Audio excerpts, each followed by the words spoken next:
والعارفين بنور معرفته وأثبت فؤاد أنبيائه وأوليائه بقصص الأنبياء والمرسلين وأكمل إيمان المسلمين والمؤمنين بولاية علي أمير المؤمنين عليه السلام. اللهم صل على محمد وعلى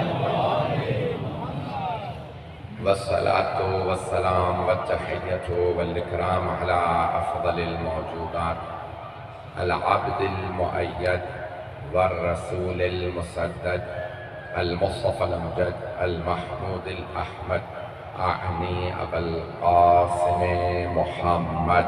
اللهم صل على محمد وعلى محمد وعلى روحه ونفسه وسحره ووسيه سيد الأتقياء والأسفياء مولى الموالي إمام المتقين علي بن أبي طالب. اللهم صل على محمد وعلى محمد وعلى أوصيائه لا سيما بقية الله في الأرض روحي وأرواح العالمين لتراب مقدمه الفداء واللعنة الدائمة على أعدائهم أجمعين من الآن إلى قيام يوم الدين. ما بعد فقد قال الله الحكيم في كتابه الكريم بسم الله الرحمن الرحيم يا أيها الناس إنا خلقناكم من ذكر وأنثى وجعلناكم شعوبا وقبائل لتعارفوا إن أكرمكم عند الله أتقاكم إن الله عليم خبير. صدق الله العلي العظيم. صلوات. اللهم صل على محمد وعلى محمد. حضرات گرامی، قبائل کے عنوان سے میں نے اس خمسہ مجالس کو شروع کیا. قرآن کریم کی بڑی مشہور آیت سورہ حجرات جو قرآن کریم کا 49واں سورہ ہے، اس کی آیت نمبر 13 میرا عنوان ہے. اس سورہ میں 5 مرتبہ اللہ نے اہل ایمان سے خطاب کیا. پہلی آیت، دوسری آیت، سورہ سے بعد میں آیات، اور پھر چھٹی مرتبہ جب اللہ خطاب کرتا ہے تو اہل ایمان نہیں بلکہ یا ایھا الناس تمام لوگوں سے خطاب. قرآن میں اللہ نے لفظ بنی استعمال کیا، یا بنی آدمہ، پوری نسل آدم سے اللہ کا خطاب ہے. اس آیت کو بہت خوبصورت انداز سے اللہ نے اس انداز سے پیش کیا کہ یا ایھا الناس انا خلقناکم من ذکر و انثی، ہم نے ایک مرد اور ایک خاتون سے تم سب کو خلق کیا. حضرت آدم و حضرت حوا علیہ السلام جو تمام انسانوں کے ماں باپ، ان کی نسل سے تمام انسانوں کو خلق کیا. وَجَعَلْنَاكُمْ شُعُوبًا وَقَبَائِلًا، میں ان دو الفاظ پہ آج بات کر لوں گا. پھر ہم نے تمہیں مختلف قوموں میں، مختلف قبیلوں میں خلق کیا، بنایا. شعوب شعب کی جمع ہے اور قبائل قبیلے کی. 3 الفاظ ہیں قرآن کریم میں استعمال ہوا. ایک ہے عشیرہ، قبیلہ اور شعب. قبیلہ ہم اردو میں استعمال کرتے ہیں، عشیرہ اور شعب جو ہے اردو میں استعمال نہیں ہوتا، یہ عربی کے الفاظ ہیں. شعوب کی جمع یعنی شعب کی جمع شعوب، شعوب یعنی قومیں، مختلف قوموں میں خلق کیا. عشیرہ وَأَنذِرْ عَشِيرَتَكَ الْأَقْرَبِينَ، اپنے خاندان والوں کو ڈرائیے.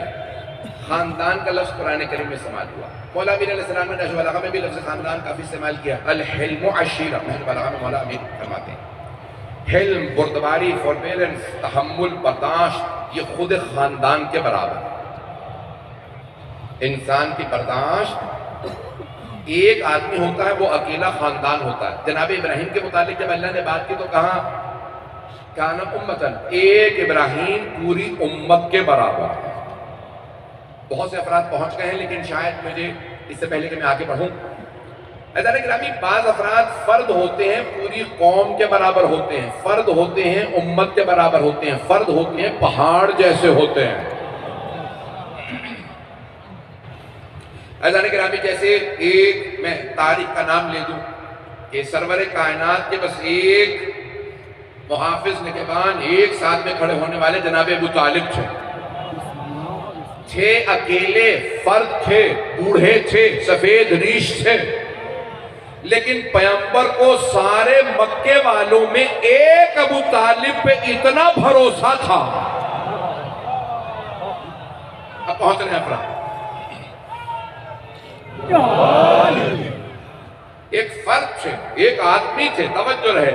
اللہ نے جیسے جناب ابراہیم علیہ السلام کو کہا امت تھے، ایسے حضرت ابو طالب مکے میں سردار بہت تھے، میں نے نام نہیں لیا کسی سردار کا، بھئی 40 سے زیادہ قبیلے بسے ہوئے تھے، ہر قبیلے کا کوئی سردار تھا، لیکن اللہ نے جب سارے کے سارے سرداروں کو دیکھا، بس اللہ کی نظر رکی تو ابو طالب پہ، کہا بھئی یہ ایک سردار میرے محمد کے ساتھ کھڑا ہو کافی ہے، اور کیوں کافی نہ ہوتے، وہ باپ بھی تو کل ایمان کے تھے۔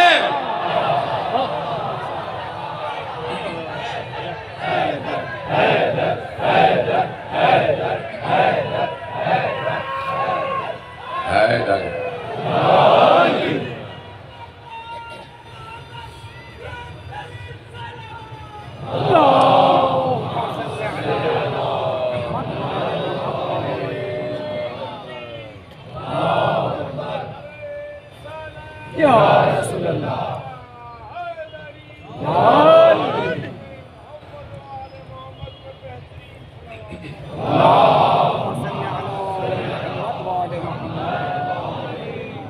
توجہ فرما رہے تھے جانے دے رہا۔ میرا موضوع ذہن میں رکھیے گا، قبائل، بڑے بڑے قبیلے موجود تھے، اگر چند قبیلوں کے نام لے بھی دوں تو کوئی حرج نہیں ہے، میرا موضوع ہی قبائل ہے۔ جانے گرامی، بڑے بڑے قبائل موجود تھے، لیکن قبائل کے اندر پورے قبیلے کی بھی ضرورت نہیں ہوتی، بعض اوقات ایک فرد، جب جناب ابراہیم کی باری آئے تو کہا نا امتن، ابراہیم اکیلا امت تھا، وہ خالق ہے، وہ دلوں کے بھید جانتا ہے، ڈرنے والوں کو بھی جانتا ہے، ڈٹنے والوں کو بھی جانتا ہے۔ کون اکیلا ڈٹا رہے گا؟ میں آگے بڑھنا چاہ رہا تھا، آپ مجھے مجبور کر رہے ہیں، قبائل میرا موضوع ذہن میں رکھیے گا، ایک جملہ کہہ کے آگے بڑھ جاؤں گا۔ جب تمام قریش کے سردار اور مکے کے جتنے سردار تھے، جب سب نے سب کچھ کر لیا، رسول خدا کو جادوگر کہا، مجنون کہا، کیا کچھ نہیں کہا، اور پھر مختلف جو وہاں پہ اس زمانے میں جو سردار مکے کے سردار تھے، ان میں سردار کا نام ابو سفیان تھا، تو بار بار لوگ آتے کہ بھی کیا کریں، تو بہرحال بڑا مشہور جملہ ہے کہ جب سب سردار آئے کہ ہم نے سب کچھ کر کے دیکھ لیا ہے، ابو سفیان تم نے کہا راستے میں کانٹے بچھاؤ، اوجڑیاں پھینکو، پتھر مارو، سب کچھ کر لیا، محمد اپنی باتوں پہ باقی ہیں صلی اللہ علیہ وسلم، تو کیا کیا جائے؟ کہ میرے ساتھ چلو، آخری مرتبہ ذرا ابو طالب سے بات کرتے ہیں۔ جناب ابو طالب سلام اللہ علیہ اس وقت بہت ضعیف العمر تھے، 80 برس کے قریب، سفید داڑھی، سفید مونچھیں، سفید بھویں، سر کے بال سفید، عجیب و غریب، ہیبت جلال، بھائی بہت کم نے دیکھا ہے کہ بوڑھوں میں اتنا روب ہو۔ چلتے رہیے گا، اسی محبت سے چلیے گا۔ تو سب کے سب آئے، دروازے میں دستک دی، اور کہ جملہ آپ نے دینیات میں پڑھ رکھا۔ اب تو مجھے پتا چلا ہے کہ پاکستان کی دینیات بھی بدلی جا رہی ہے، لیکن جتنے پرانے اسکولوں میں پڑھے ہوئے ہیں انہوں نے یہ دینیات کی تیسری یا چوتھی کتاب میں جملہ پڑھا ہوگا کہ سب کے سب جمع ہوئے۔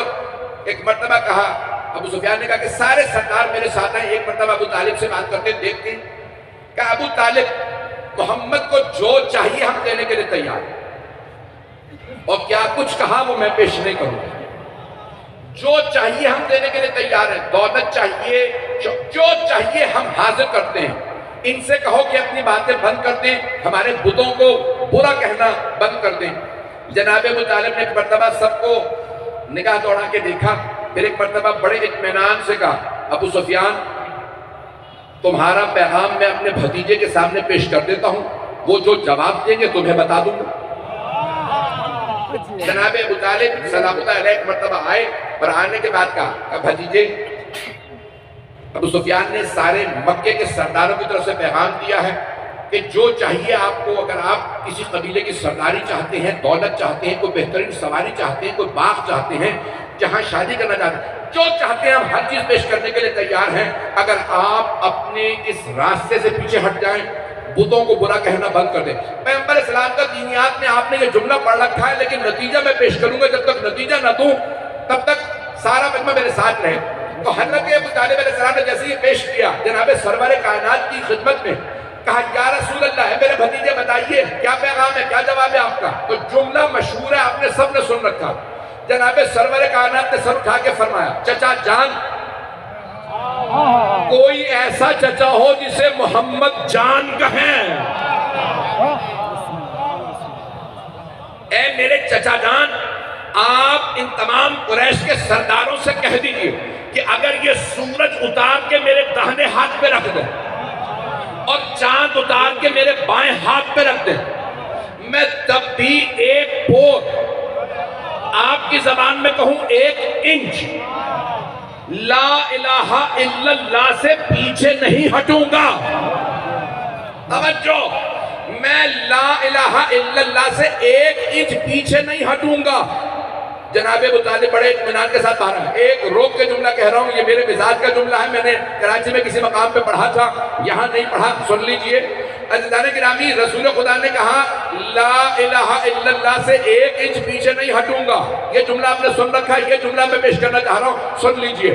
سرور کائنات نے کہا 1 انچ سے پیچھے نہیں ہٹوں گا، لا الہ الا اللہ سے 1 انچ پیچھے نہیں ہٹوں گا۔ لا الہ الا اللہ سے قریش کے مشرکین کا جو مسئلہ تھا وہ اللہ سے نہیں تھا، لا الہ الا اللہ سے تھا۔ نہیں، سارا مجمع نہیں ہے، وہ کہتے تھے جہاں 4000 بت، 4000 اصنام ہم مان رہے ہیں، وہاں ایک اللہ بھی صحیح جو نظر نہیں آتا۔ رسول خدا سے جو ان کا مسئلہ تھا وہ اللہ پہ نہیں تھا، وہ لا الہ الا اللہ پہ تھا۔ مجمع کی توجہ، سارے مجمع کی توجہ، ان کا مسئلہ تھا لا الہ الا اللہ سے۔ وہ کہتے تھے محمد ہم آپ کا اللہ ماننے کے لیے تیار ہیں۔ رسول خدا کہتے تھے نہیں، صرف اللہ نہیں منواؤں گا، لا الہ الا اللہ پورا منواؤں گا، کوئی معبود نہیں سوائے اللہ کے۔ ابھی بھی مجمع نہیں ہے۔ وہ کہتے تھے ہم اللہ ماننے کے لیے تیار ہیں، پیغمبر کہتے تھے نہیں، پہلے بتوں کا انکار کرو پھر اللہ کو مانو۔ ہم شیعوں کا بھی یہی مسئلہ ہے، جب لوگ ہم سے کہتے ہیں ہم علی کو مانتے تو ہیں، ہم کہتے ہیں پہلے علی کے دشمنوں کا انکار کرو۔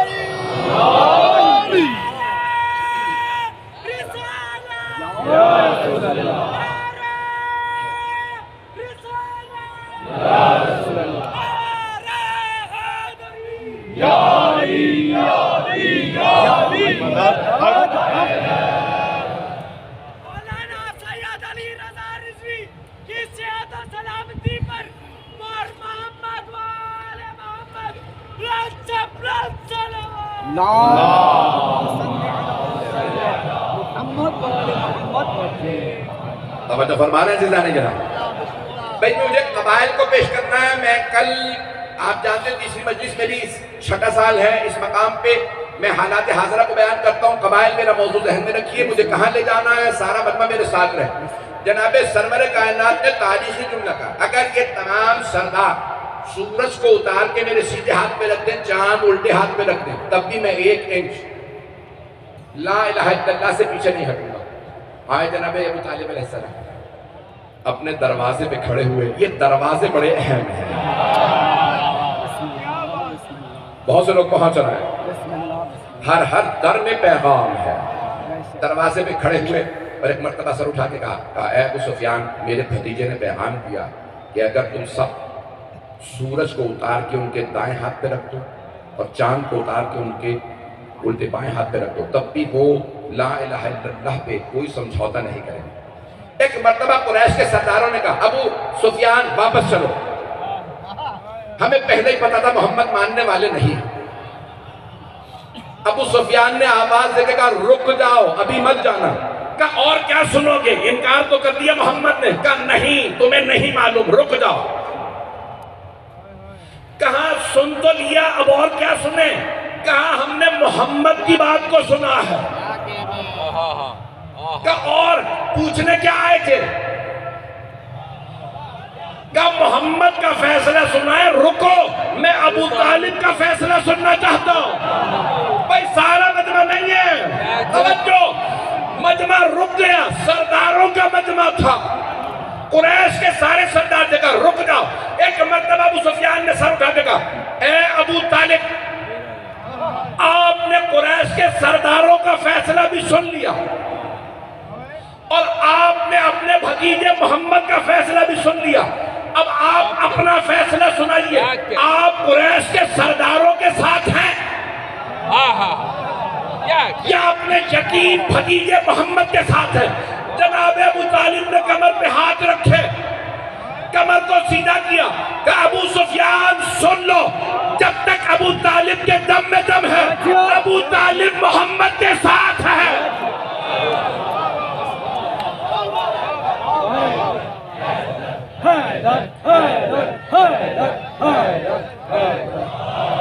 اذان گرامی بعض کا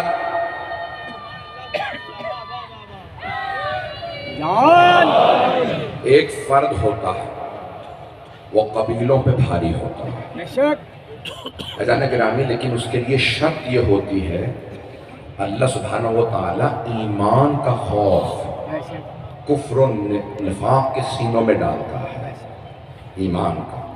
اور اگر کوئی صرف مومن نہ ہو، کل ایمان کا بھی بات ہو، کیسے ممکن ہے؟ علی مولا، علی مولا، اذان گرامی، علی مولا، علی مولا۔ میں جانتا ہوں تاخیرات بہت ہو چکی ہے، میں موجود تھا، اس کے باوجود بھی میں جو کوشش کر رہا ہوں جہاں لے جا رہا ہوں، شعوب، شعب کی جمع یعنی قومیں، مختلف قومیں ہیں دنیا کے اندر، رنگ سے، نسل سے۔ پھر اللہ کہتا ہے قبائل، ہم نے تمہیں قبائل بنایا، قبیلے بنایا۔ قبیلہ یعنی نسل۔ الفاظ میرے واضح ہو رہے ہیں، مجھے کچھ نتائج دینے، اگر یہ الفاظ واضح نہ ہوئے تو میں آگے وہ نتائج نہیں دے پاؤں گا۔ قبیلہ یعنی نسل۔ رسول خدا سے نہیں کہ اپنے قبیلے کو ڈرائیے، کہ خاندان کو ڈرائیے۔ قبیلہ یعنی نسل، بنی ہاشم، یہ نسل ہے۔ بہت سے ایسے بنی ہاشم میں تھے جن کی شادیاں باہر تھی، جو افراد شادیاں کر کے آ گئے، اب وہ بنی ہاشم نہیں ہیں لیکن عشیرہ ہے، نسل حضرت ہاشم نہیں لیکن خاندان ہے۔ بات باتیں ہو، پیغام پہنچ گئے۔ اب تین الفاظ ذہن میں رکھیے گا، خاندان، عشیرہ، قبیلہ، نسل۔ قبیلہ یعنی نسل، عربی کا لفظ قبیلہ، اس کے مطلب نسل۔ اور تیسرا شعب، قوم۔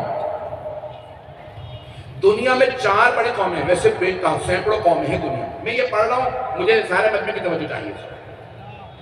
دنیا میں 4 بڑی قومیں ہیں، افریقہ، یورپ، عرب اور پھر یہ ایشیا، اس میں برصغیر پاک و ہند آ جاتا ہے، ایران ہے، یہ پورا سینٹرل ایشیا۔ 4 بڑی قومیں ہیں۔ روایات کے الفاظ ہیں، جب بعد میں ہم ظہور فرمائیں گے تو ان کے چہرے پہ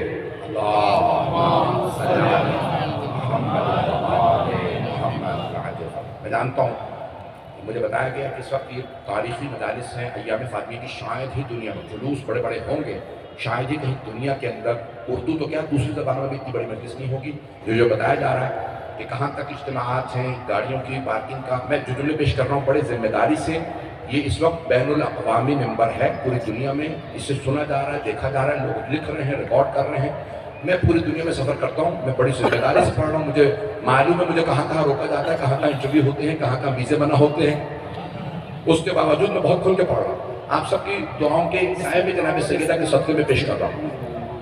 نسلیں یاد رکھیے گا جو جملے ہیں، قبیلہ یعنی نسل، اور دنیا بھر کے اندر مختلف قومیں۔ جب آگے میں ظہور فرمائیں گے تو آپ کے چہرے پہ 4 بڑی قوموں کے آثار ہوں گے۔ قرآن کہتے ہیں نا رسولا منہم، عرب کہتے تھے ہم میں سے ہیں، تو اب 4 بڑی قومیں ہیں، اگر کہیں یہ ہم میں سے نہیں ہیں، چاروں کہیں گے ہم میں سے ہیں، جو چہرے پہ رسول، یہ کہتے ہیں جو دنیا کی ساری چاروں قوموں کے جو سب سے خوبصورت نقوش ہیں وہ 12ویں امام کے چہرے پہ ہوں گے۔ کچھ لوگ پہنچ گئے۔ توجہ، آپ کی والدہ یورپ سے ہیں، آپ کے تمام اجداد عرب ہیں، ایک دادی ایران سے، حضرت شہربانو، حضرت نرجس خاتون اٹلی سے، توجہ، حضرت سمانہ خاتون، حضرت سبیکہ خاتون افریقہ سے، جو ان چاروں قوموں کی سب سے خوبصورت نشانی ہوگی 12ویں امام کے چہرے پہ۔ جو دیکھے گا، دیکھ کے کہے گا یہ معجزہ ہے، ہم جنہیں مانتے ہیں انہیں ہم نہیں کہتے یہ ہم جیسے، ہم یہ کہتے ہیں ان جیسا کوئی نہیں۔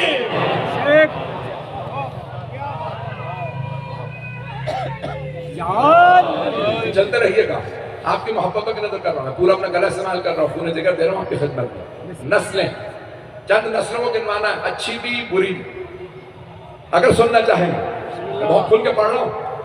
قرآن کریم نے جگہ جگہ ذکر کیا، بنی کا لفظ ہے، بنو، بنی آدم، سب انسان بنی آدم، لیکن قرآن کریم نے مختلف نسلوں کا تذکرہ کیا، اور جن میں ایک ایسی نسل ہے جس نسل کے نام پہ اللہ نے سورہ بھی نازل کیا، سورہ نمبر 17، 15واں پارہ شروع ہوتا ہے، بنی اسرائیل۔ آپ جانتے ہیں میں بہت محتاط انداز سے پڑھ رہا ہوں، لیکن یہاں پہ ضبط نہیں کر پاؤں گا، کھول کے پڑھنے والا ہوں بہت کچھ، اور آج مکمل نہیں ہوگا میرا موضوع، جاری رہے گا۔ کہ بنی اسرائیل یعنی کس کی نسل؟ اسرائیل کی نسل، اسے سورہ اسراء بھی کہا جاتا ہے۔ قرآن نے کچھ نسلوں کا ذکر کیا، احادیث میں بہت سی نسلوں کا ذکر آیا، اور ائمہ اہل بیت نے بہت سی نسلوں کا تذکرہ کیا۔ خود مولا علی علیہ السلام نے نام لے کے کہا، تو بڑے خاندان اسلام میں ہمیشہ نام بھی آتے رہیں گے، حکومتوں میں بھی آئیں جائیں گے، ایک بنی ہاشم، ایک بنی امیہ، یہ دو خاندان ہمیشہ مطلب ہوتے رہے گے۔ تو پڑھ سکتے چلے، مجھے پردہ نہیں ہے، یہ دو خاندان آتے رہیں گے۔ مولا امیر علیہ السلام کی یہاں تک حدیث ہے بنی عباس، پھر بنی ہاشم میں آف شوٹ ہے، اس میں بھی تقسیم، بنی ہاشم میں سے حضرت رسول خدا کے چچا کا نام تھا عباس، ان کی نسل کہتے ہیں بنی عباس۔ جب اہل بیت علیہ السلام نے نام لیا، آج اگر افراد، میری باتیں ریکارڈ ہو رہی ہیں، لائیو بھی جا رہی ہوں گی، سب لوگ سن رہے ہوں گے، غور سے سن لیجئے، بڑی ذمہ داری سے باتیں کر رہے ہیں۔ اگر آج کوئی اعتراض کرتا ہے کہ آپ سارے بنو امیہ پہ لعنت نہیں کر سکتے، تو یہ آپ کی طرف سے مسئلہ ہے، ہماری طرف سے نہیں۔ آپ کا اعتراض بتا رہا ہے، آپ کو صرف ایک حدیث نہیں، آل محمد کے پیغام، زبان اور ان کے عقیدے پہ اعتراض ہے۔ خود رسول خدا صلی اللہ علیہ وسلم کی حدیث ہے کہ بنو امیہ ظالم رہیں گے، اور حضرت ابو ذر غفاری کون؟ حضرت جندب ابن جنادہ ابو ذر غفاری رضی اللہ عنہ، صحابی رسول، جنہیں کے لیے کہاں سرور کائنات نے سب سے سچے صحابی، اور انہوں نے یہ حدیث مدینے میں سنائی۔ جب کسی نے اعتراض کیا تو انہوں نے کہا کہ نہیں، مجھے تو خود رسول خدا نے فرمائی تھی یہ حدیث کہ اے ابو ذر، جب میرے ممبر پہ بنو امیہ کو دیکھو تو میرے دین کی فاتحہ پڑھ لینا، میرے دین کی تباہی کا سبب ہے۔ سوال کرنے والے نے سوال کیا، اتنی جرت، تم رسول خدا پہ جھوٹ باندھ رہے ہو، 80 کوڑے لگاؤں گا تمہیں۔ جناب ابو ذر نے کہا، مجھے نہ جھوٹ بولنے کا شوق ہے نہ عادت، اور مجھ سے تنہائی میں تو کہا نہیں تھا۔ بہت سے لوگ تو یہ کہتے ہیں نا، یہ حدیث تنہائی میں کہی تھی، پتہ نہیں لوگ پہنچے یا نہیں پہنچے، کچھ لوگ پہنچ گئے چاہیے۔ بہت سے افراد کہتے تھے یہ حدیث مجھ سے تنہائی میں کہی تھی۔ جناب ابو ذر نے کہا، اعتراض کرنے والوں، رسول اسلام نے جب یہ حدیث کہی تو اسی مسجد میں کہی تھی، سب سن رہے تھے، میں اکیلا نہیں تھا۔ اعزائے گرامی، ایک خاندان میں اور انہیں میں ایک بنی عباس کی پوری نسل پہ کبھی لعنت نہیں کی، کیونکہ ان میں بہت زیادہ اہل بیت ماننے والے بنے، بہت لوگ کنورٹ ہوئے، لیکن ان کے جو حکمران تھے ان کے متعلق میں زیادہ کھل کے ابھی نہیں بولنا چاہتا۔ لیکن مولا امیر علیہ السلام کی احادیث، میں جانتا ہوں اس وقت مجمع جس توجہ سے سن رہا میرے جملوں کو سنیے گا، میں اب یہ قبائل میرا موضوع ہے اور پاکستان کے حالات کے تناظر میں بھی سنیے گا۔ تو ایک قبیلہ بنی عباس، مولا نے فرمایا آخری زمانے میں نجد میں، نجد پرانا نام سن رکھا آپ لوگوں نے، نجد جانتے ہیں کون سے ملک میں ہے؟ آج اس کا نام، ملک کا نام حجاز مقدس سے بدل کے سعودی عرب رکھ دیا گیا۔ اس کا ایک نیا نام رکھ دیا گیا اس شہر کا، نجد کا، وہ ہے ریاض۔ ریاض نام سن رکھا ہے نا، کیپٹل ہے، دارالخلافہ، کس کا؟ سعودی عرب۔ اس کا پرانا نام ہے نجد۔ مولا امیر علیہ السلام نے فرمایا آخری زمانے میں بنی عباس کا ایک بادشاہ ہوگا نجد میں۔ جب وہ لوگوں نے کہا نہیں ابھی تو خلافت ہے، مولا نے کہا نہیں بادشاہت ہوگی، پتہ نہیں لوگ ہیں یا نہیں۔ اب وہ لوگ خود اپنے لئے کہتے ہیں نا ملک۔ ہم ایسے امام کے ماننے والے ہیں جن کی نگاہیں 1400 سال سفر کر کے بتا رہے ہیں کہاں خلافت ختم ہوگی، کہاں بادشاہت ختم اور کیا کچھ ہوگا۔ بنی عباس حکومت میں آئیں گے، آتے جاتے رہے ہیں۔ کچھ خاندان دنیا میں مسلسل حکومتوں میں آئے، تمام افراد ایسے نہیں ہوتے جو حکومت میں آئے، لیکن کچھ لوگوں کے ذہنوں میں ہوتا ہے نا کہ ہمیں حکومت کا حق ہے۔ کچھ خاندانوں کو یہ زوم ہوتا ہے، پاکستانیوں سے بہتر کون سمجھے گا؟ چلیں میری باتیں کاٹ دیجیے، مجھے کوئی خوف نہیں۔ اعزائے گرامی، خاندان حکومت کرتے ہیں، ذہن میں بیٹھ جاتا ہے۔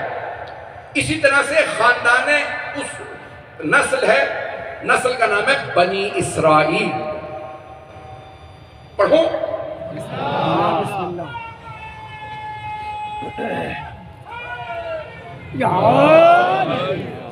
کل مکمل کروں گا لیکن آج سن لیجیے۔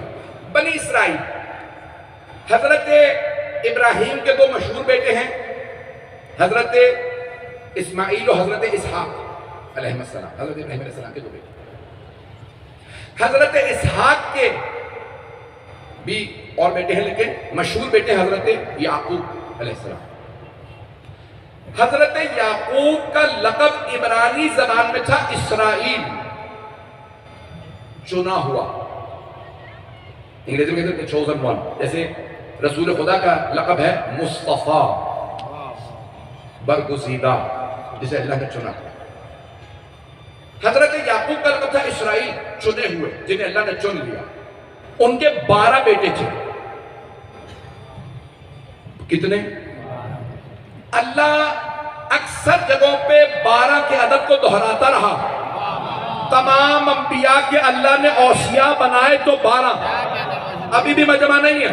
جناب موسیٰ کے اوصیاء بولیں 12۔ 5واں سورہ، سورہ مائدہ، 12ویں آیت، 5 12، فَبَعَثْنَا مِنْهُمْ 12 نقیبہ، ہم نے بنی اسرائیل میں 12 نقیب بھیجے۔ بنی اسرائیل کتنے؟ 12۔ جناب عیسیٰ کے 12، ہماری اگر آپ کو نہیں پتا تو پاکستان میں یہودی تو نہیں ہے، عیسائی ہے، عیسائی مسیحی برادری سے پوچھ لیجیے گا آپ کو بتائیں گے۔ جناب عیسیٰ کے 12۔ میں آج جانتا ہوں بہت پیچیدہ گفتگو کر رہا لیکن سن لیجیے گا۔ تو انبیاء سب کے اللہ نے 12، جناب یعقوب کے 12 بیٹے، یہ جو آج یہودیوں کے 12 قبیلے ہیں وہ جناب یعقوب کے 12 بیٹے، جن میں جناب یوسف، بنیامین، فرو، یہودا، لاوی، یہ سارے ان کے بیٹے تھے جن کی نسلیں یہ سارے یہودی ہیں۔ تو اتنی نسل کم کیوں؟ 1,60,00,000 دنیا میں، یا 62 لاکھ یہودی ہیں پوری دنیا میں۔ آپ کی کراچی کی بھی آبادی زیادہ ہے، اور 1,62,00,000 یہودیوں نے پوری دنیا کا ناک قدم کر رکھا ہے۔ سیاست پہ قبضہ ان کا، میڈیا پہ قبضہ ان کا، اکانومی پہ، دنیا کے اقتصاد پہ، بینکوں، ہر چیز پہ قبضہ ان کا۔ سنیں گے میری یہ بات؟ میں تو بھی کل اور زیادہ درس اور سخت بولوں گا۔ اور چوتھی چیز، میں جانتا ہوں پوری دنیا سن رہی ہے، میں بہت کھل کے بول رہا ہوں اور بولوں گا، سیاست پہ قبضہ ان کا۔ میں نام نہیں لینا کون کون بکا ہوا ہے، مجھے ہی نہیں پتا، مجھے کیا پتا کون کون بکا ہوا، کتنے کتنے پیسے کھائیں گے، تو اللہ کے یہاں حساب دینا ہے۔ اب یہ چار چیزوں پر ان کا قبضہ۔ ایک، ابھی نام لینے والا تھا، یہودی کا بہت بڑے 90 سال سے زیادہ کا، برطانیہ میں رہتا ہے۔ اس نے جب برطانیہ کے اندر اس کا محاسبہ ہو رہا تھا، ٹی وی پہ نشر ہو رہا تھا، تو اس نے کہا دنیا میں 5000 سے زیادہ اخبار اور میگزین میرے چلتے ہیں اور چینلز چلتے ہیں۔ چینلوں کے نام بتایا، پھر بتایا پاکستان میں، ہندوستان میں کون کون سے چینلوں میں میرے شیئرز ہیں، میں نام نہیں لوں گا، مسائل کھڑے ہوں میرے لیے بھی اور ان کے لیے۔ آپ لوگ کو بالکل سانپ سن گیا سب، اس کا مطلب ہے سب بہت غور سے سن رہا ہے۔ تو اب یہ ان کے ذہنوں میں ایک ہوتا ہے نا، کسی کے ذہن میں ہم حکومت کے لیے پیدا ہوئے، سب ہمارے غلام ہیں، جس کو چاہے مار دیں، جسے چاہے حکومت دے، جس کی چاہے حکومت گرا دیں۔ جب ذہن انسان کا ایسا ہو، یہ میں کیوں بتا رہا ہوں، لازمی نہیں ہوتا کوئی بنی اسرائیل ہی سے ہو، کئی مرتبہ لوگ ہوتے کہیں اور سے ہیں، سوچ وہی اسرائیلی، فرعونی، یہودی ہوتی ہے۔ چلیں کوئی مسئلہ نہیں۔ عزیزان اکرامی، یہ سوچ، یہ عذاب کیوں آئے؟ قرآن کریم میں سورہ بنی اسرائیل، اس میں نے پورے سورہ کو کل دہرایا، صرف 4 آیات بنی اسرائیل پہ ہیں، اور سورہ بقرہ، وہ جو بقرہ گائے والا واقعہ ہے نا، وہ بھی بنی اسرائیل کا۔ آیت نمبر 40 سے لے کے 141 تک 100 کے قریب آیات، لگ بھگ 100 آیات صرف بنی اسرائیل پہ ہیں۔ اللہ نے ان کو بتایا، او یا بنی اسرائیل اذکروا نعمتی التي انعمت علیکم وانی فضلتکم علی العالمین۔ او بنی اسرائیل، یاد کرو کیا کیا نعمتیں دی تھی۔ او بنی اسرائیل، میں نے کتنے انبیاء تم میں بھیجے، تمہیں کتنی عزت دی، تمہیں مقدس سرزمین دی، تمہیں موسیٰ بھیجا، ہارون بھیجے، داؤد کو بھیجا، سلیمان کو بھیجا، سب کچھ بھیجا تاکہ یہ انبیاء بتاتے رہیں آخری نبی کو ماننا۔ یہ تم مدینے کے اطراف میں آ کے کیوں بسے تھے؟ یاد تو کرو۔ تو ان کے اجداد نے کیا بتایا تھا؟ ان کے انبیاء نے آخری نبی آئیں گے یثرب میں، وہاں حکومت قائم کریں۔ یہ سارے آ کے بس گئے۔ اللہ کہتا ہے جب وہ آئے آخری نبی تو سب سے پہلے ان کی مخالفت یہودیوں نے کی، نہیں مانتے، یہ وہ نبی نہیں جس کا ہم انتظار کر رہے تھے۔ کیوں؟ یہ تو آنے کے بعد ہم ہی پہ اعتراض کر رہا ہے۔ میں آپ کی زبان میں نہیں کہوں گا، اپنے انداز سے، کہ جتنا پیسہ کمایا اس پہ ٹیکس دینا پڑے گا، جس کا نام تھا جزیہ، زکوٰۃ، خمس، آپ کی زبان میں ٹیکس۔ مجھے پتا ہے ان موضوعات میں مجھے داد نہیں ملنے والی۔ عزیزان گرامی، کتنے رسول اسلام صلی اللہ علیہ وسلم نے آنے کے بعد اعتراضات کی؟ یہودیوں، خبردار! آپ جانتے ہیں کتنے غزوے ہوئے رسول خدا اور یہودیوں کے درمیان؟ پڑھوں یہ سب؟ تو بنی اسرائیل کے ذہن میں یہ ہے کہ ہم حکومت کریں گے۔ میں کل قرآن کریم کے واقعات بھی پیش کروں گا جو اللہ نے بتائے قرآن میں، کیا کچھ اللہ نے ان کے لیے کیا، جناب موسیٰ کو کیا کچھ معجزات عطا کی۔ وَلَقَدْ آتَيْنَا مُوسَىٰ 9 آیَاتٍ بَيِّنَاتٍ، ہم نے موسیٰ کو 9 نشانیاں دے کے بھیجا۔ کس کو کہہ رہا اللہ؟ اے میرے حبیب بنی اسرائیل سے کہیے، یا بنی اسرائیل، ہو اسرائیل کی اولاد، یعنی حضرت یعقوب کی اولاد۔ وہ اپنے آپ کو ابھی بھی کہتے ہیں، نام ملک کا رکھا، کیا رکھا؟ اسرائیل، یعنی چنے ہوئے۔ اور ان کا جھنڈا اگر آپ دیکھیں گے نا، سفید رنگ کا جھنڈا جس پہ 2 نیلے رنگ کی نشان ہیں، اور وہ کہتے ہیں یہ ہے بحر سے لے کے نہر تک، بحر سے نہر، سمندر سے لے کے دریا تک، یہ سب ہمارا ہے۔ اور بیچ میں کیا ہے؟ ستارے۔ داؤدی ستارہ 6 کونے والے. ستارے کون ہیں؟ یہودی. وہ کہتے ہیں ساری ہماری زمین ہے، اگر یہاں کوئی آ کے رہے گا تو اسے مارے گا. اور برطانیہ نے 1948 میں سب ان کو دے دیا، اب یہ تمہارا. کیوں؟ خلافت عثمانیہ ختم ہو گئی تھی. جب اس سے ہماری حکومتیں فیصلے کرتی ہیں نا، جیسے باپ کی جاگیر ہو، یہ حکومت تیری، یہ ملک تیرا، یہ قبیلہ تیرا، یہ علاقہ تیرا. پتہ نہیں لوگ ہے یا نہیں. پاکستانی بھی اس پہ نہ بولیں تو کون بولے گا. بعض اوقات لوگوں کا نشہ، وہ کہتے ہیں کہ شراب سے زیادہ جو نشہ چڑھتا ہے وہ حکومت کا ہوتا ہے، کیونکہ شراب کا نشہ اتر جاتا ہے.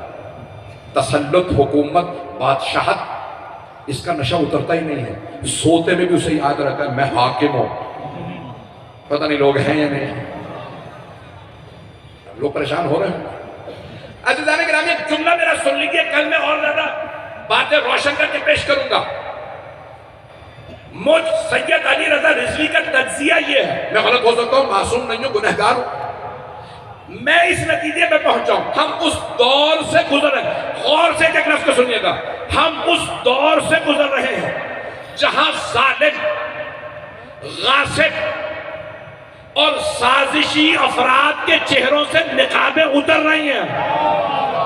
بہت سے لوگ پہنچ گئے، بہت سے لوگ پہنچ گئے. یہ وہ دور ہے جہاں لوگ ایکسپوز ہو رہے ہیں، نقاب اتر رہے ہیں. ظالموں کے چہروں سے، غاصبوں کے چہروں سے، سازشیوں کے چہروں سے. میں تو تینوں لفظ استعمال کر گیا ہوں. یہ وہ دور ہے، ہم ایک ایسے دور میں زندگی بسر کر رہے ہیں. عزیزان گرامی، میں اپنے متعلق کہہ رہا ہوں، میں تصور بھی نہیں کر سکتا تھا. میں تقریباً سارا یورپ گھوما ہوا مجالس کے لیے، پورے یورپ میں گیا، امریکہ کی بے انتہا اسٹیٹس میں گیا ہوں، کینیڈا کے کئی شہروں میں گیا ہوں. میں تصور بھی نہیں کر سکتا تھا اب سے 20-25 برس پہلے میں نے مجالس پڑھنا شروع کی. میں تب تصور بھی نہیں کر سکتا تھا کہ یہی یورپ ہوگا، امریکہ، کینیڈا ہوگا، اور اسرائیل کے خلاف مظاہرہ کرنے والے اکثر مسلمان نہیں، غیر مسلم ہوں گے. سب کی حکومت اسرائیل کے ساتھ کھڑی. پتہ نہیں لوگ ہیں یا نہیں. امریکہ، برطانیہ، کینیڈا، آسٹریلیا، نیوزی لینڈ، پورے یورپ، جرمنی، فرانس، جہاں چلے جائیں سب کی حکومتیں اسرائیل کے ساتھ کھڑی ہیں. عوام کے دل فلسطین کے ساتھ ہیں. یورپ اور مغرب کی حکومتیں مجھ سے اور آپ سے نہیں ڈرتی، اپنوں سے ڈرتے ہیں. اردو کا محاورہ ہے، گھر کا بھیدی. میں نے کچھ نہیں کہا. انہیں خوف اور ڈر ہے تو اپنوں سے. ان کے اپنے صحافیوں نے کہا تم کہتے ہو ہیومن رائٹس، تم کہتے ہو حقوق بشر. یہ جو غزہ میں ہو رہا ہے یہاں پہ کون سے حقوق ہیں؟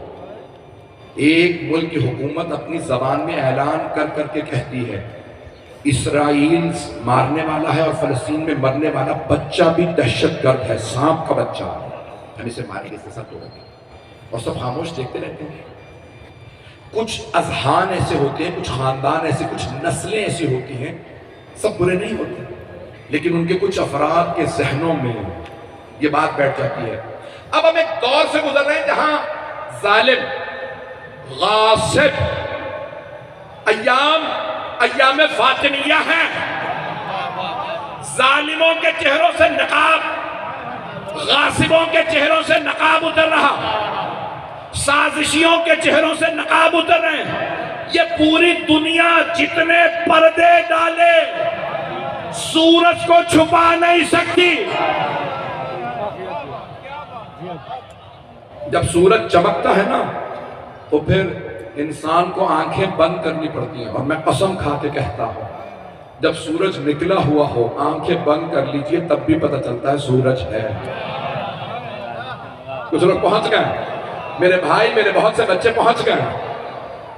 آنکھیں بند بھی کر لینا تو پھر بھی یاد، ہاں روشنی بتا رہی ہے ابھی بھی سورج ہے. اور اب شاعر کہتا ہے نا کہ اگر کسی کو چاند کی خوبصورتی سے نفرت ہو جائے اور وہ مکروہ سی شکل بنا کے چاند پہ تھوکے،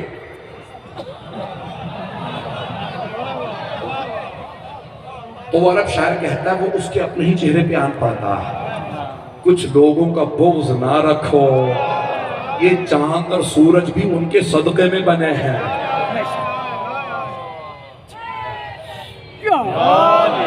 وقت گزر گیا۔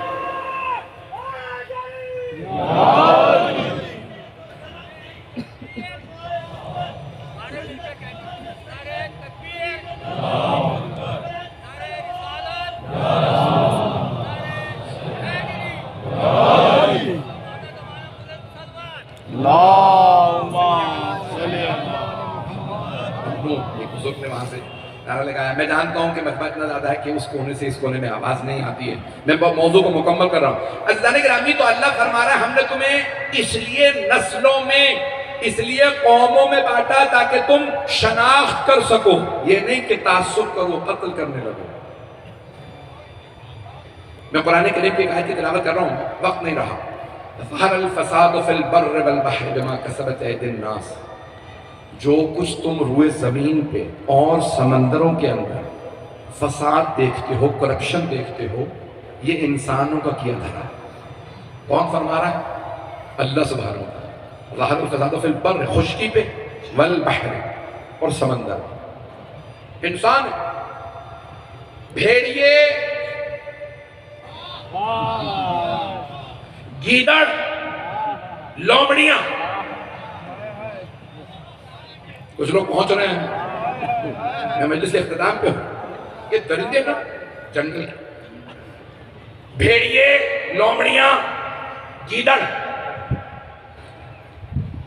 یہ بھی درندے ہیں، حملہ کرتے ہیں نا تو بس اتنا شکار کرتے ہیں جتنی ضرورت ہوتی ہے، اور اگر انسان بھیڑیا بن جائے، میں نے تو نام نہیں لیا، انسان جب بھیڑیا بن جاتا ہے نا پھر یہ نہیں سوچتا میری ضرورت بس اتنی سی ہے۔ عزیزان گرامی، ہم ایک ایسے دور سے گزر رہے ہیں، پوری دنیا میں حکمران اور حکمران طبقات، ادارے، سب کے سب ان کے چہروں سے نقابیں اٹھ رہے ہیں،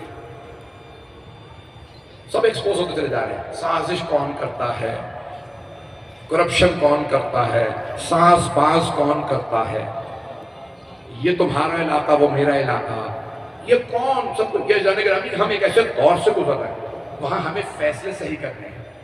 آئیں ذرا آخری جو میں پیش کر رہا ہوں، میں اتنا وقت نہیں لینا چاہ رہا تھا آج۔ اللہ نے گرامی، میں نے بہت باتیں بہت کھل کے کہی، بہت سی باتیں۔ آج غزہ میں ہم دیکھ رہے ہیں کہ وہاں ظلم ہو رہا ہے، اور شام میں آج 12 سال ہو گئے شام کی جنگ کو، 12 سال، 12.5 سال، 2,20,00,000 آبادی تھی شام کی، آج 1 کروڑ سے کم رہ گئی آبادی۔ 1,20,00,000 سے زیادہ لوگ یا مر گئے یا ملک بدر ہو گئے، ملک چھوڑ کے چلے گئے۔ لیکن کیونکہ ہمارا خون اتنا سرخ ہے نہیں، ایک جملہ کہنے بغیر میں آگے نہیں بڑھ سکتا، میں بہت احتیاط کر رہا تھا لیکن میں کہوں گا ضرور۔ میں آج تک پریشان ہوں کہ زیادہ خطرناک دشمن کون سا ہوتا، وہ جو اعلان کرتے میں دشمن ہوں، ماروں گا، تمہیں بھی ماروں گا، تمہاری خواتین کو بھی ماروں گا، بچوں کو بھی ماروں گا، وہ دشمن زیادہ خطرناک ہے، یا وہ دشمن جو اپنوں کا لبادہ اوڑھ کے آئے، OEC کی میٹنگ میں ریاض میں بیٹھ جائے، جدہ میں بیٹھے، OIC تو جانتے ہیں نا لوگ، سربراہان، مسلم سربراہان کانفرنس، جہاں تمام مسلمان ممالک کے وزرائے اعظم صدور 57 ملکوں میں سے 56 ممالک کے لوگ جمع ہوئے اور صرف لب ہلائے، اگر سیز فائر نہ ہوا، اگر قتل و غارت بند نہ کیا گیا تو پھر ہم دیکھ لیں گے۔ ہم نے ایسے حکمران نہیں دیکھے جنہیں معلوم ہی نہ ہو غیرت کسے کہتے ہیں۔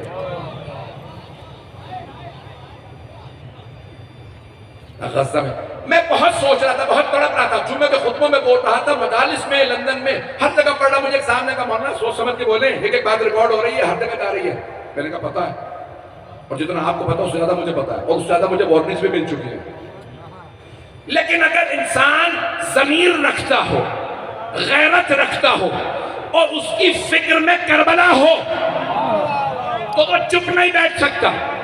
جملہ سن لیجئے. تو میں بہت سوچ رہا تھا، اتنے خطبے دنیا بھر میں دیے جا رہے ہیں، مکے میں خطبے ہو رہے ہیں جہاں کے ملا بے غیرت ہے، مدینہ کے مفتیوں میں دم ہی نہیں ہے، جنہوں نے حسین کے واجب القتل ہونے کے فتوے دے دیے ہو، وہ غزہ پہ کیسے بول سکتے ہیں؟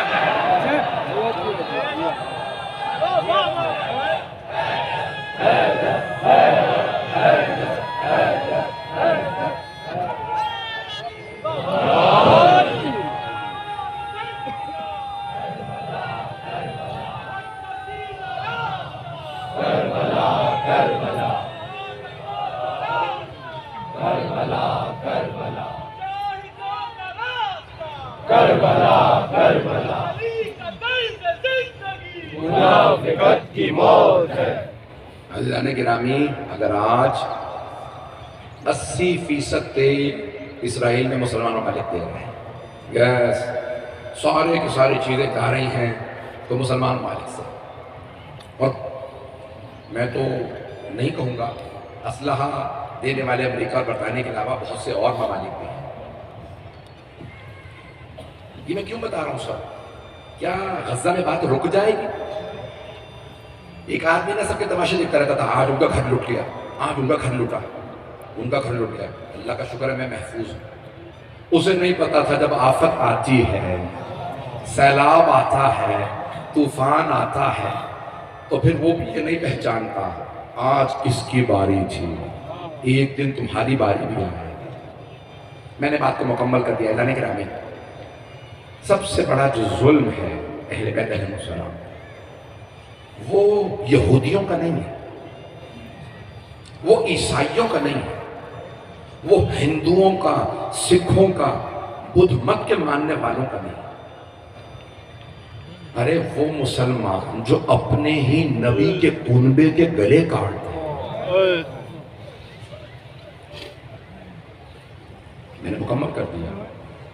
کل کی میری گفتگو شاید اور تلخ ہو، بہت معذرت. آج میں نے بڑی کوشش کی کہ میں ضبط رکھوں، لیکن جب میں دیکھتا ہوں نا تصویریں، بچے مر رہے ہیں اور بچیاں رو رو کے کہہ رہی ہیں، وہ مسلمانوں ہم مسلمان ہیں. اور کربلا میں ایک بچی کہہ رہی تھی، وہ مسلمانوں ہم نبی کا کنبہ ہیں. جو نبی کے کنبے کی پرواہ نہ کرے. مظلوم کو مظلوم کہنے پہ پابندی لگا دی جائے. عزیزان گرامی، آپ جانتے ہیں نا میں کن ایام کے مسائل پڑھ رہا ہوں. بڑے محتاط انداز سے جملے پڑھوں گا. میرے ان الفاظ پہ بڑی توجہ سے سننے کے بعد غور کیجئے گا گھر جا کے. ابھی بھی پاکستان میں لوگ، آپ کو پتا 2/3 پاکستان کی آبادی دیہاتوں میں رہتی ہے، 1/3 شہروں میں. ابھی بھی آپ گاؤں دیہاتوں میں چلے جائیں نا، سندھ میں، پنجاب میں، بلوچستان کے پی کے، گلگت بلتستان، چاہے ہمارے پٹھانوں کے، پشتون برادری کے قبائل ہوں، سندھیوں کے قبائل ہوں، پنجابیوں کے، جانتے ہیں جب قبائل میں فسادات ہو جائیں، لڑائیاں ہو جائیں اور قتل و غارت زیادہ بڑھ جائے تو فساد کو رکوانے کا طریقہ کیا ہے؟ پوری دنیا میں ہے، انگریزوں میں بھی ہے، بڑی ذمہ داری سے کہہ رہا ہوں. جب فساد بڑھ جاتا ہے نا تو برطانیہ کی پولیس میں ٹریننگ ہے. ایک خاتون نے مجھے، ایک بہت بڑے خاندان نے خود یہ بتایا کہ ہماری بھی ٹریننگ یہی ہے اور پاکستان میں بھی ایسے ہوتا ہے. برطانیہ میں کہتے ہیں کہ پولیس کو ٹریننگ یہ دی جاتی ہے جب فساد ہاتھ سے نکل جائے اور پولیس سے کنٹرول نہ ہو رہا ہو تو پھر خواتین جو آفیسر ہیں نا ان کو لے آنا. تو ایک مرد کھڑا ہو گیا کہ جب مردوں سے فساد قابو نہیں پایا جا رہا تو خواتین کو کیوں لائے؟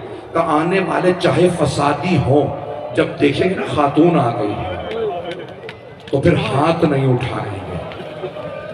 کافر ہیں، مشرک ہیں، عیسائی ہیں، لیکن کیا کریں گے؟ ہاتھ روک دیں گے، سامنے خواتین ہیں. پاکستان کے اندر بھی جو جتنے بھی قبائلی علاقہ جات ہوں، دیہاتوں میں، گاؤں میں چلے جائیں، میرے بہت سے بھائی اشارے کر رہے ہیں کہ ہاں ہمارے علاقوں میں ایسا ہوتا ہے. تو جانتے کیا ہوتا ہے؟ آپ پنجاب سندھ میں بڑے پشتون علاقوں میں چلے جائیں نا، تو جب فساد بڑھ جاتا ہے نا تو ایک بزرگ خاتون آ کے کہتی ہے جسے مارنے آئے ہو میں اس کی ماں ہوں. میری طرف دیکھیے میں یہ جملے پڑھ رہا ہوں، بہت کھل کے پڑھ رہا ہوں. ایک علاقے میں فساد ہو رہا تھا، جب فساد بڑھ گیا نا تو انہوں نے کہا کہ اس آدمی کو مار دو، فساد رک جائے گا. جب وہ مارنے آئے نا تو ایک بوڑھی خاتون باہر آئے گا، دیکھو میں اس کی ماں ہوں، ایک ماں تم سے التجا کر رہی ہے مت مارو میرے بیٹے کو. بس اس کا دامن پھیلانا تھا، ان میں غیرت مند آدمی کا کہا واپس چلو، اس کی ماں آ گئی ہے. میری طرف دیکھیے گا، میری ہاتھ جوڑ کے درخواست ہے، ایک مرتبہ سب نے کہا واپس چلو، ہم مارنے آئے تھے لیکن اس کی ماں آ گئی. اور اگر کوئی ایسی بیوی دروازے پہ آئے جسے رسول خدا کہتے ہوں، یہ ام ابیہا ہے، رسول جیسے باپ کی بھی ماں ہے. یہی ہے نا الفاظ. وہ بیوی آ کے کہے دروازے کو آگ نہ لگانا، میں تمہارے نبی کی بیٹی ہوں، اجرکم اللہ اجرکم اللہ. کون سی بیوی آئی؟ آ کے کہہ رہی تھی ام ابیہا آ گئی ہے جو اپنے بابا کی ماں ہے، جسے پیغمبر تعلیم میں کھڑے ہو کے کہتے تھے کہ یہ میری ماں ہے، میری بیٹی بھی ہے، میری ماں بھی ہے. اتنی محبت کرتے تھے بار بار. ایک ام المومنین کہتی ہیں جب جب فاطمہ آتی تھیں رسول خدا کھڑے ہو جاتے تھے. صرف کھڑے نہیں ہوتے تھے، آگے بڑھتے تھے، چومتے تھے. قبلہا وَأَجْلَسَهَا فِي مَجْلِسِهِ، اپنی جگہ سے ہٹ جاتے، فاطمہ کو اپنی جگہ پہ، میری لخت جگر، میری بیٹی آپ میری جگہ بیٹھ جائیے. میری طرف دیکھیے، اگر وہ بی بی برقع سر پہ رکھے اور دروازے پہ آ کے کھڑی ہو جائے، دونوں ہاتھ رکھ کے کہے او مسلمانوں میں تمہارے نبی کی بیٹی ہوں، تم نے میرے بابا کا کلمہ پڑھا ہے. بہت سے افراد ابھی بھی تعجب میں دیکھ رہے ہیں. میں تو بھی بہت سے جملے پڑھنے والا تھا، شاید نہ پڑھوں مصائب، ذرا بخل نہ کیجئے گا. آج امام زمانہ کی ماں کے مصائب ہیں، آج حسن و حسین کی والدہ گرامی. جس بیوی کے لیے صرف رسول خدا نہیں کھڑے ہوتے تھے، جناب مولا علی کھڑے ہو جاتے، امام حسن و حسین. وہ بیوی دروازے پہ آ کے کہہ رہی او مسلمانوں میں تمہارے نبی کی بیٹی ہوں. مجھے معاف کر دیجئے گا اگر برداشت نہیں کر پا رہے ہیں. پڑھ رہا ہوں میں جملے، بہت سوچ رہا ہوں یہ جملے کہوں نہ کہوں. کسی آدمی نے دروازے کے سامنے کھڑے ہو کے کہا چاہے نبی کی بیٹی ہو ہم دروازے کو آگ لگا دیں گے. علی کو باہر نکالو. جناب سیدہ نے ایک مرتبہ کہا رک جاؤ، آگ نہ لگانا، میں تمہارے نبی کی بیٹی کھڑی. کون آئے؟ جناب سلمان. میں نے خود اپنی آنکھوں سے دیکھا ہے پیغمبر سلام کرتے تھے السلام علیکم یا اہل بیت النبوہ. خبردار آگ نہ لگانا، ہٹاؤ اسے. بوڑھے افراد کو دھکے دے کے پیچھے کیا. ایک مرتبہ کسی نے دوبارہ کہا میں آخری مرتبہ کہہ رہا ہوں علی کو باہر نکالو. مولا کے کانوں میں آواز گئی ہوگی. کسی نے ایک مرتبہ دروازے پہ آگ لگائی، جلتا ہوا دروازہ بی بی پیچھے ہٹی، بس کسی ایک نے لات ماری، جلتا ہوا دروازہ گرا، بی بی نے ہاتھ رکھے، آواز دی فضا.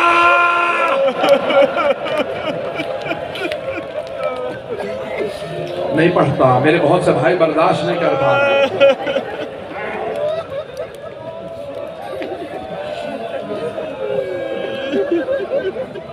الا لعنت اللہ علی القوم الظالمین وسیعلم الذین ظلموا ای منقلب ینقلب. 2 منٹ بیٹھے رہیے گا، میں دعا کروں گا. میں جانتا ہوں میں نے بہت تلخ اور سخت جملے کہے، میں کل آرام اور نرمی سے گفتگو کروں گا. مصائب میں سخت جملے کہہ گیا. آئے ذرا ہاتھوں کو بلند کیجئے گا. پروردگارا ہم جب دعا مانگنے لگتے ہیں نا تو ہم اہل بیت کا واسطہ دیتے ہیں، اور اگر زیادہ پریشان ہو نا، زیادہ پریشان ہو تو ہم جناب سیدہ کا واسطہ دیتے ہیں. ایسا ہی ہے، مجھ سے بہت سے لوگوں نے التماس سے دعا کی ہے، 6 برس کا بچہ ہے، حرمین حسین شدید علی ہے، پروردگارا تجھے واسطہ اس بی بی کے شہید بچے کا۔ آل محمد اتنے مظلوم ہیں، ان کے چھوٹے چھوٹے بچوں تک کو کبھی اونٹوں سے گر گر کے شہید ہو رہے ہیں، کبھی تیر مارے جا رہے ہیں۔ ایک اور جملہ کہہ دوں، شام غریبہ میں یہاں تک الفاظ ہیں جناب خدیجہ کے، مولا علی کی ایک بیٹی کا نام خدیجہ ہے، ان کے الفاظ ہیں جو جناب زینب نے آواز دی تھی، ام کلثوم ذرا بیویوں سے کہو اپنے اپنے بچوں کو سنبھال لیں۔ جناب ام کلثوم نے کہا بیویوں اپنے اپنے بچوں کو دیکھ لو۔ جناب خدیجہ نے رو کے کہا بی بی میرے دونوں بیٹے ان ظالموں کے گھوڑوں کی ٹاپوں تلے آ کے شہید ہو گئے، نہ جانے کس کس ماں کی گود اجڑی ہے۔ جانتے ہیں نا، ماں سے زیادہ دنیا میں کوئی نہیں چاہ سکتا، اور اگر ماں فاطمہ ہو، بیٹے حسن و حسین ہو، نہیں میں نے ایک بیٹا نہیں بتایا، ایک اور بیٹا بھی ہو، نام محسن ہو، پروردگارا حضرت محسن کا واسطہ آنے والے کسی بھی عزادار مرد و زن کی دعا کو رد نہ فرما۔ دنیا کے حالات خراب ہیں، سب پہ رحم فرما پروردگارا۔ بہت سے مطالب ذہن میں لایا تھا، اس کو بیان نہیں کر سکا صحیح طرح سے، کل مکمل کروں گا۔ ہاں اتنا بھی ہاتھوں کو بلند کیجیے گا۔ ایک آخری واسطہ دے رہا ہوں، پروردگارا تجھے واسطہ میدان کربلا کی ان بیویوں کا۔ آپ جانتے ہیں نا، گھر میں اگر مرد بھی جنازہ پڑا ہو تو مرد بھی صحیح طرح سوچ نہیں پاتے ہیں، ارے میرے باپ کا جنازہ پڑا تو لوگ سوچ نہیں پاتے، اور اگر 18 جنازے پڑے ہوں ایک ہی گھر کے، اور وہاں ساری خواتین بڑی پردے دار ہوں اور ان کی چادریں چھینی جا چکی ہوں، وہ کیا کریں گی، کیسے کھڑی ہوں گی؟ پروردگارہ میں جملے پڑھنے والا مجھے معاف کر دیجئے گا۔ وہ بیویاں ایک مرتبہ مدینے کا رخ کر کے کہے نانا ذرا آگے دیکھیے، آپ کی نواسیوں کی چادریں چھین لے گئے۔ پروردگارہ تجھے واسطہ شہدائے کربلا کا، اسیران کربلا کا واسطہ، ہمارے تمام کے تمام مومن و مومنات کے جان مال عزت آبرو کی حفاظت فرما، دشمنان اہل بیت دشمنان اسلام کو نیست و نابود فرما۔ پروردگارہ اس وقت غزہ میں، فلسطین میں، شام میں، لبنان میں، پاکستان میں حالات خراب ہیں، دہشت گردی کا خاتمہ فرما۔ کشمیر میں، ہندوستان میں مسلمانوں کے حالات خراب ہیں، افغانستان میں، ایران، عراق، شام، بحرین، یمن، پروردگارہ سب کی حفاظت فرما۔ بانیان مجلس، شرکت کنندگان، پڑھنے والے، سننے والے سب کی توفیقات میں اضافہ فرما۔ میں دیکھ رہا ہوں بہت بہت دور سے لوگ آئے ہیں، پروردگارہ سب کی توفیقات میں اضافہ فرما۔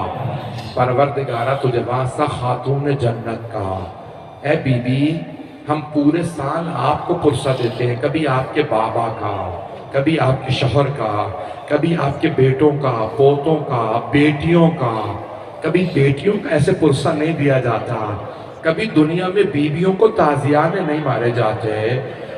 بی بی ہم آپ کو پورے سال پرسہ دیتے ہیں، لیکن بی بی آج آپ کا پرسہ دینے آئے ہیں، آپ کے بابا کو، آپ کے شوہر نامدار کو، آپ کے بیٹوں کو، سب مل کے آمین کہے گا یا رسول اللہ یہ پرسہ ہم سے قبول فرما۔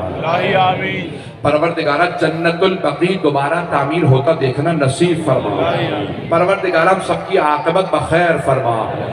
ربنا تقبل منا انک انت السمیع